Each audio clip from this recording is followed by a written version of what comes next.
If you had to be born again today, would you choose to be a human or me? Before you answer, listen closely.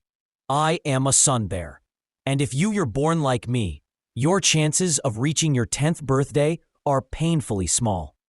Stay with me until the end, and I'll show you why my life is one of nature's cruelest lotteries.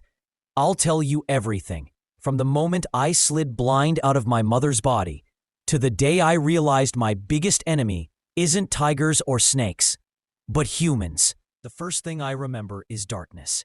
Warm, silent, endless. I couldn't see. I didn't even know what seeing was. There was only the smell of my mother's fur and her heartbeat.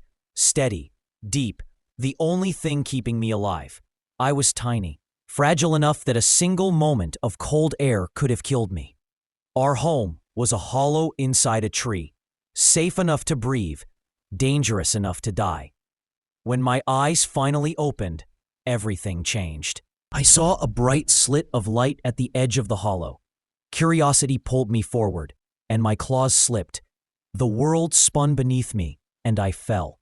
For a newborn sun bear, falling doesn't mean death. It means pain, confusion, a shock so strong it freezes the body. My mother climbed down, grabbed me gently, and carried me back up. No panic, no sound, just acceptance. Because in my world, falling is normal. Survival isn't. When I was 3 months old, I tasted real food for the first time. My mother ripped open a termite nest, and I watched her long tongue slide deep into the cracks. I wanted to copy her, to be strong like her. I scratched at the wood with my tiny claws. Then a thin snake slipped down from the branches above, its cold body brushing the air near my face. My instincts screamed, "Run!" I jumped back and slipped again, sliding helplessly down the wet bark. My mother didn't rush to save me. She simply watched. Because in the forest, death is normal. You are not born yet. Every fall is a lesson. If I didn't learn, I wouldn't live long anyway.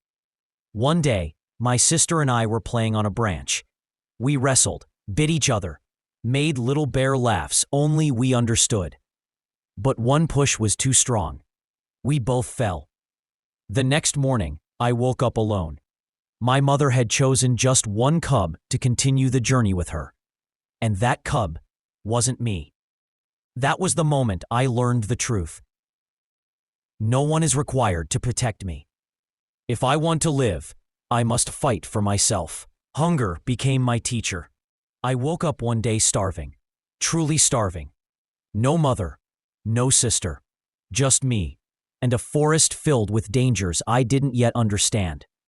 I found a rotten log, sniffed it, scratched it, and watched the wood peel back to reveal fat, wriggling white larvae. I wanted to gag, but hunger is stronger than disgust. So I ate, and for the first time, I realized I might survive on my own. Then a huge monitor lizard crawled out from behind the log. It wanted the same meal. I could have run, but something deep inside told me not to.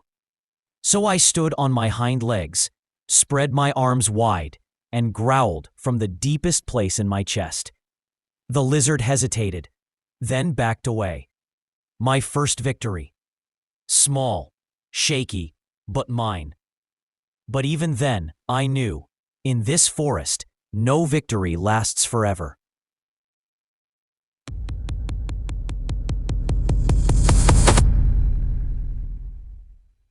After winning my very first real fight against that giant lizard, I honestly thought I was becoming a tough guy.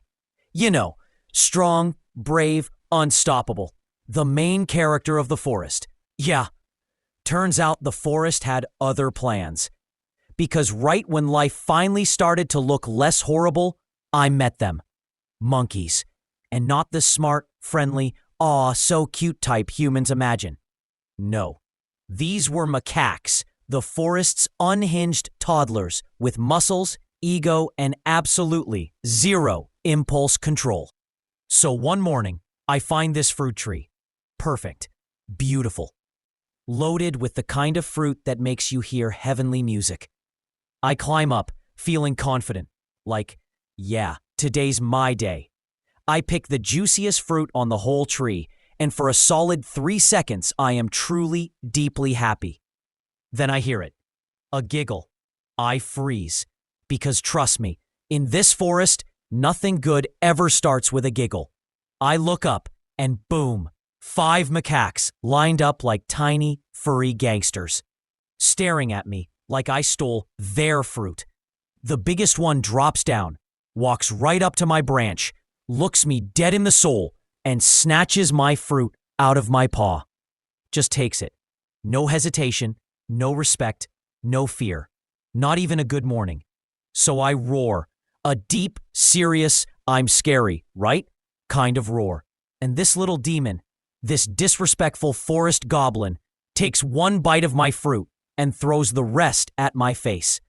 At that exact moment, I swear I questioned my entire life choices. Then the full troop attacks. Not to kill me. Nah, that would actually be merciful. They go straight for my dignity. One hits me with an unripe fruit. One pulls my ear. One slaps my butt like he's checking in for his shift. And all of them are screaming like tiny, furry sirens. Meanwhile, I'm climbing down the tree thinking, nope, I'm done. I don't need this energy today. And that's when I realized something terrifying. In this forest, it's not the predators that break you. It's the tiny, chaotic gremlins who bully you purely for entertainment. Honestly, I'd rather fight that lizard again. After escaping those fruit-stealing maniacs, I honestly thought I'd earned a quiet day. You know, a normal morning. No lizards, no monkeys, no drama. But the forest had a different idea. It started with a smell, not a natural one. Something sharp, heavy, and wrong, like burnt wood mixed with metal. Then the birds stopped singing. And trust me, when the birds shut up, you should too. I followed the smell, slowly, paws shaking without my permission. And that's when I saw them. Humans, not animals, not predators, just something else. Walking around on 2 legs like the jungle belonged to them. At first, I didn't think they were dangerous. I mean, they didn't have claws, or fangs, or even fur. They looked like sick monkeys. But then I saw what they were doing. They weren't hunting. They weren't exploring. They were cutting. Huge trees. Old trees. Trees that had been here long before I was even born. Falling to the ground with a sound that felt like the forest was crying. I stood there frozen. This was my world. My home. The only place I'd ever known.